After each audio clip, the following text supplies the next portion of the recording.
उपोषणाचा चौथा दिवस सुरू आहे आणि या उपोषणाच्या चौथ्या दिवशी डॉक्टर संघर्षयोद्धे मनोजदादा जरांगे पाटील यांना चेकअप करतानाचे दृश्य पाहायला मिळत आहे। गॅलेक्सी हॉस्पिटलचे डॉक्टर आदरणीय चावरे साहेब या ठिकाणी मनोजदादा जरांगे पाटील यांच्या तब्येतीची पाहणी करण्यासाठी छत्रपती संभाजीनगरवरून उपोषणस्थळी आझाद मैदानावरती पहिल्या दिवसापासूनच उपस्थित आहेत आणि आत्ता त्यांच्याकडून ही पाहणी होते आहे। उपोषणाचा चौथा दिवस आहे आणि या उपोषणाच्या चौथ्या दिवशी संघर्षयोद्धे मनोजदादा जरांगे पाटील यांच्या या आंदोलनातील म्हणजे उपोषणाचं सध्या जर बघितलं तर चौथा दिवसाचं चेकअप करतायत डॉक्टर आणि या डॉक्टरच्या वतीने चेकअप केलं जातं आहे। आत्ताचं फुटेज आत्ताचं अपडेट आपल्यापर्यंत भेटत आहे आणि हे संपूर्ण महाराष्ट्रभरापर्यंत पोहोचूया।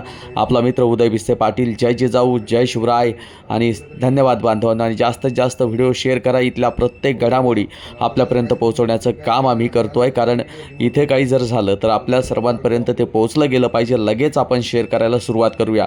जय जिजाऊ, जय शिवराय, धन्यवाद।